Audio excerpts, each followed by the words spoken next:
मोमिन जो फिदा नक्श कफे पाए नबी हो ज़ीर कदम आज भी आलम का खजीना साहिल से लगी गा कभी मेरा भी सफीना देखेंगे कभी शौक से मक्का व मदीना गर सुन्नत नबवी की करे पैरवी उम्मत तूफान से निकल जाएगा फिर उसका सफीना आवाज दिया कौन अल्लाहु अकबर कवि बोलेन मिया मने राखो नूह आलाइहिस सालामेर नौकार ভেতরে যেই উম্মতগুলো নূহের নৌকায় উঠেছিল ওরা যেমন মহাপ্লাবনের বিপদ থেকে বাইচা গেল এই উম্মতে মুহাম্মদী তোমরা যদি নবীর সুন্নাতের নৌকায় উঠতে পারো তোমার যেখানে বিপদ সেখানে দাঁড়ায় যাবেন নবী মুহাম্মদ হযরত আনাস ইবনে মালিক বলেন ইয়া রাসূলুল্লাহ নবী গো কিয়ামতের ময়দানে আমরা আপনারা কোথায় খুঁজে পাবো ও দুনিয়ার মানুষ যাদেরকে তোমরা নেতা বানাইলা ওরা যখন বিপদে পড়ে হেলিকপ্টারে ওইটা ইন্ডিয়া চলে যায় কর্মীদের খবর লয় না কথা কয় না কিন্তু তোমার আমার নবী এমন নেতা হযরত আনাস ইবনে মালিক বলেন ইয়া রাসূলুল্লাহ কিয়ামতে আপনারে আমরা কোথায় খুঁজে পাবো বলেন না আল্লাহর নবী আমার বলেন আনাস রে কিয়ামতের ময়দানে তিনটা জায়গায় বড় বিপদ এরে আনাস আমাকে যদি কিয়ামতে খুঁজতে চাও আমাকে পুলসিরাতের গোড়ায় তালাশ কইরো বিপদগ্রস্ত উম্মতের পাশে দাঁড়ানোর জন্য মায়ার নবী আমার পুলসিরাতের গোড়ায় দাঁড়ায়া থাকবেন এরে আনাস যদি আমারে পুলসিরাতের গোড়াতেও না পাও আমারে মিজানের পাল্লার কাছে তালাশ কইরা দেখো আমি নবী মিজানের পাল্লার কাছে দাঁড়ায়া থাকবো তার মানে নবী যেন দেখতে পান উম্মতের গুনার পাল্লাটা ভারী হইলে কিভাবে উপরে উঠানো যায় নেকির পাল্লাটা ভারী করা যায় এই মানুষের মায়ার নবী মিজানের পাল্লার কাছে দাঁড়ায়া থাকবেন আল্লাহর নবী আমার বলেন আনাস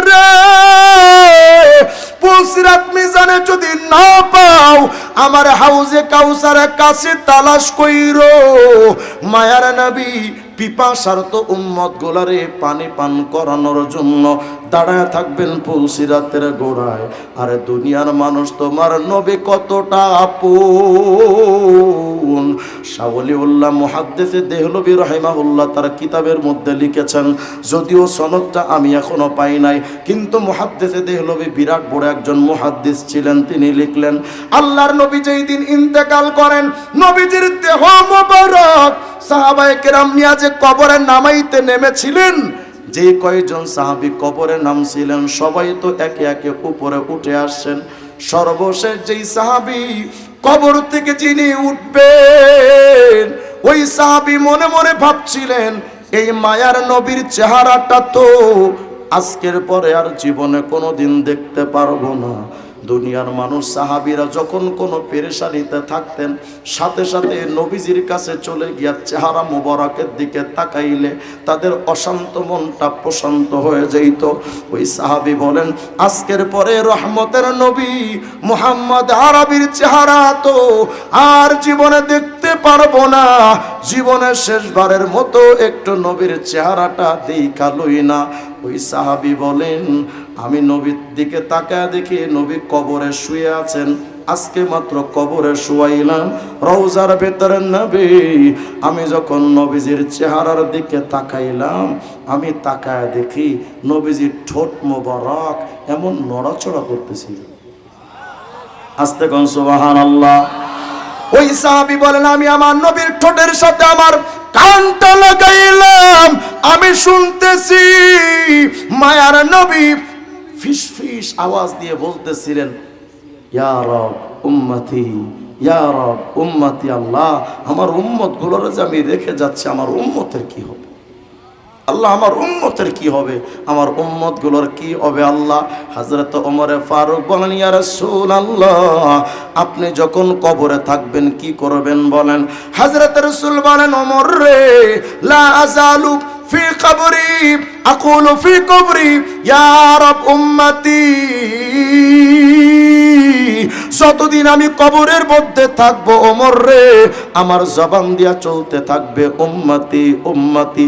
আফসোস রে মুসলমান, নেতাদের পছন্দ কইরা তার পেছনে সারাদিন ঘোরো, নেতার স্লোগান সারাদিন দাও, কিন্তু ওই নবীর নামে দুরূদ শরীফ পড়লা না, ওই নবীর নামে নবীর সুন্নাতগুলো নিজের মধ্যে ধারণ করলা না। হযরতে সুফিয়ান আস-সাউরী রাহিমাহুল্লাহ এত বড় একজন প্রখ্যাত বুজুর্গ, হযরতে সুফিয়ান আস-সাউরী বলেন, আমি কোন একটা বছর হজের সফরে আমি পবিত্র কাবা শরীফটা তাওয়াফ করতেছিলাম। আমি যখন কাবা শরীফ তাওয়াফ করি, আমি ওই সময় হঠাৎ করে ইদরাইতু রাজুলান, একটা যুবকের দিকে তাকায় দেখি, লা ইয়ারফাউ কদামা ওয়ালা ইয়াদাউ কদামা ইল্লা ইউসাল্লি আলান নবী সাল্লাল্লাহু আলাইহি ওয়াসাল্লাম। আমি সুফিয়ান তাকায় দেখি, আমার সামনে একটা যুবক পবিত্র কাবা শরীফ যে তাওয়াফ করছিলেন, কাবার চতুর্পাশে ঘোরার সময় যুবক কদম পা উঠাই আর পা নামাই, প্রতিটা কদমে কদমে দুরূদ শরীফের আমল করতেছিলেন, আল্লাহুম্মা সাল্লি আলা মুহাম্মদ পড়তেছিলেন। আমি সুফিয়ান আস-সাউরী যুবকটার কাছে গিয়া বললাম, এ ইয়া হাদা, ইয়া আল্লাহর বান্দা, ক তারাক্তা তাসবিহ ওয়া তাহলিল, তুমি তো দেখি সুবহানাল্লাহ পড়ো না, আলহামদুলিল্লাহ পড়ো না, ওয়া আকবালতা বিসসালাতি আলান নবী সাল্লাল্লাহু আলাইহি ওয়াসাল্লাম, আমি তাকায় দেখি তুমি তো শুধু দুরূদ শরীফই পড়ো, অন্য কিছুই তো তুমি পড়ো না। বলো রে যুবক, হাল ইনদাকা ফি হাদা মিন শাই, এর মধ্যে কোনো গোপন রহস্য, নিগূঢ় কোনো রহস্য আছে কিনা? থাকলে আমারে কও।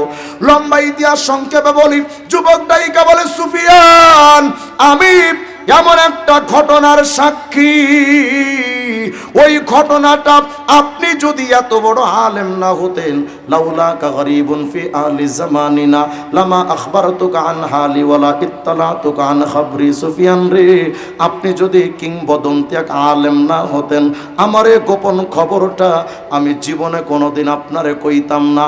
কি খবর কও?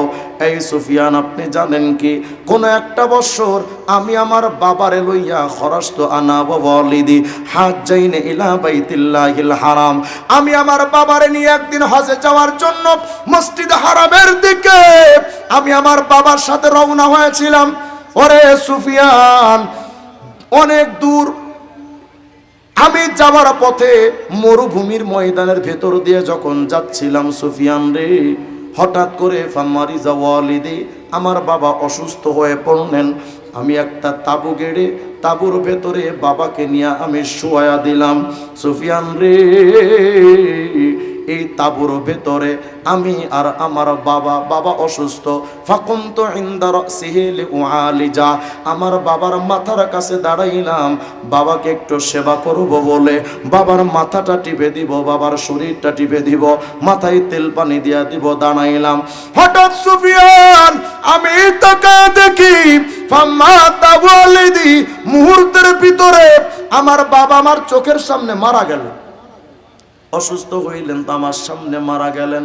সুফিয়ান রে, এই মরুভূমির ময়দানের ভেতরে আমি একাই, আর আমার বাবা, মৃত বাবার লাশ, আর কেউ নাই। আমি বড় ডিপ্রেশনে পড়লাম, কি করব এখন, আমি কেমনে কি করব, কোনো লাইন খুঁজে পাচ্ছিলাম না। তবে সুফিয়ান রে, সবচাইতে বড় দুঃখের কথা, আমার বাবার মৃত্যুর পর ওয়াসওয়াদ্দা ওয়াজহু, আমার বাবার চেহারার দিকে তাকায় দেখলাম বিভৎস হয়ে গেছে আমার বাবার চেহারা, এমন বিশ্রী হয়ে গেছে চেহারাটা। আর এক বর্ণনায় আসে ফি সূরাতি খিনজির, আমার বাবার চেহারাটা শূকরের মতো চেহারা হয়ে গেছে, বিভৎস চেহারা। আমি আমার বাবার চেহারাটা কাপড় দিয়া বাবার চেহারাটা ঢেকে দিলাম। কেউ যদি আমার বাবার এই চেহারা দৃশ্যটা দেখে, আমার সারা জীবন কথা শোনাবে, তোর বাপ ভালো ছিল না, তুইও ভালো না। এজন্য আমার বাবার চেহারাটা আমি ঢেকে দিলাম, কেউ যেন বাবার চেহারাটা দেখতে না পারে।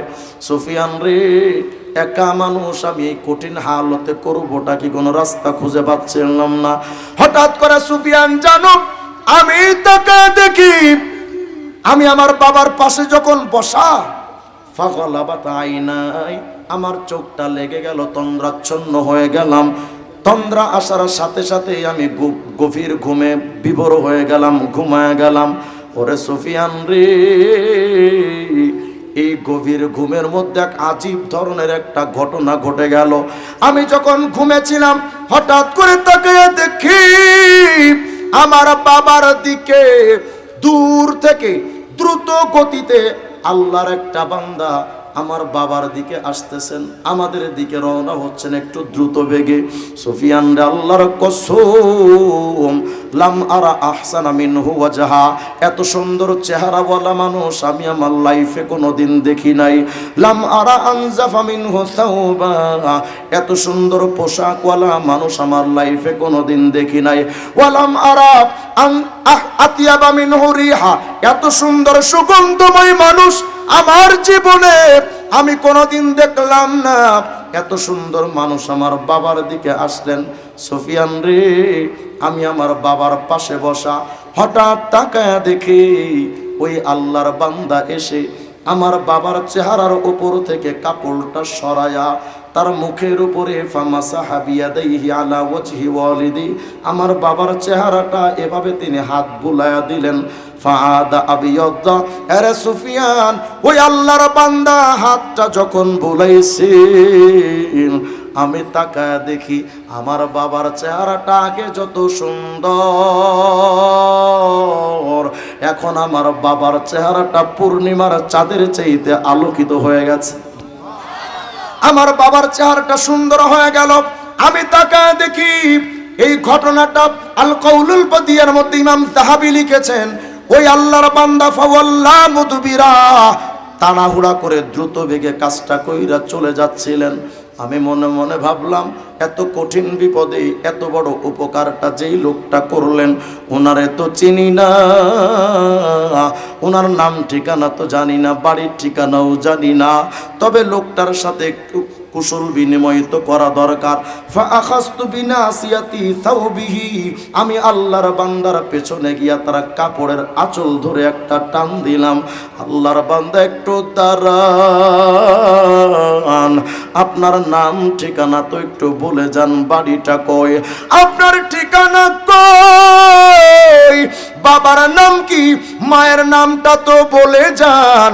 ও আল্লাহর ও সুফিয়ান রে, আমি যখন আল্লাহর বান্দারে আমার প্রশ্নগুলো তার দিকে ছুড়ে ফেললাম, সাথে সাথে লোকটা আমার দিকে তাকা বলে, যুবক, আওয়ামা তারিফুনি, তুমি আমারে চিনো না? আনা নবিয়ুকা সাহিবুল কুরআন, আমি তোর কোরআনওয়ালা নবী মুহাম্মদুর রাসূলুল্লাহ। যুবক ডেকে বলেন, ইয়া রাসূলুল্লাহ, এই উপকারটা যে আপনি করলেন, কোন আমলটা আমার বাবার ছিল, আপনি কেনই বাইলেন? কোন আমল তো নিশ্চয় আমার বাবার আছে, একটু বলেন না। আমার নবী আমারে বলেন, যুবক রে, ইন্না ওয়ালিদাকা কানা মুসরিফান আলা ওয়াজহিহি আলা নাফসিহি, তোমার বাবা ছিল একটা চরম পর্যায়ের গুনাহগার, এত বড় গুনাহগার যে গুনার কারণে তোমার বাবার লাশটা বিভৎস হয়ে গেছে চেহারাটা। কিন্তু যুবক রে, তোমার বাবার ভিতরে একটা আমল ছিল, কানা ইউকসিরু সালাত আলাইয়া, যত ব্যস্ততার বিপদ আপদ থাকুক না কেন তোমার বাবা আমার নামে বেশি বেশি দরুদ শরীফ পড়তো। দুইটা আমল বলেছেন, নবীকে চেনেন, নবীর সুন্নাত মানবেন। মানবেন তো ইনশাআল্লাহ? একেবারে মাথা থেকে পা পর্যন্ত, পরিবার, সংসার, সমাজ, রাষ্ট্র, সব ক্ষেত্রে নবীর সুন্নাত দরকার। আজকে আমাদের বাংলাদেশের সরকার যতই সংস্কার করুক, জীবনে সংস্কার হবে না যতদিন মদিনাওয়ালার সংস্কারমূলক কার্যক্রম না চালাবে। এই দেশটা জীবনও শান্তিময় হবে না। এক নাম্বার, নবীর সুন্নাত শিখব। বয়স্ক মুরব্বী যারা আছেন, বয়স্ক মানুষ যারা আছেন, তাদের সুন্নাত শেখার একটা ভ্রাম্যমান মাদ্রাসার নাম দাওয়াতে তাবলীগ। যাবেন তো ইনশাআল্লাহ? আলেম ওলামার সাথে তাবলীগে যাবেন, গেলে দেখবেন তাবলীগে খাওয়ার সুন্নাত, শোয়ার সুন্নাত, বসার সুন্নাত, পোশাকের সুন্নাত, মোটামুটি সব সুন্নাতগুলো তারা প্রয়োজনীয় সুন্নাতগুলো শিখিয়ে দেন। তাবলীগ জামাতে যাব এবং বেশি বেশি দুরূদ শরীফের আমল করব। হক্কানি পীর মাশায়েখ যারা আছেন, চরমনা, উজারি, নানুপুর, ঢালকানগর, দেওনা, যে সমস্ত পীর মাশায়েখরা সমাজে আছেন হক্কানি, তাদের কাছে যাবেন, তাদের মাহফিলে যাবেন, তাদের মজলিসে বসবেন, ইনশাআল্লাহ জীবনটা আলোকিত হয়ে যাবে। সুন্নাত এবং দুরূদ শরীফ এই দুটো জিনিস দিয়ে নবীকে খুব করে কাছে পাওয়া যায়। আমল করব তো ইনশাআল্লাহ।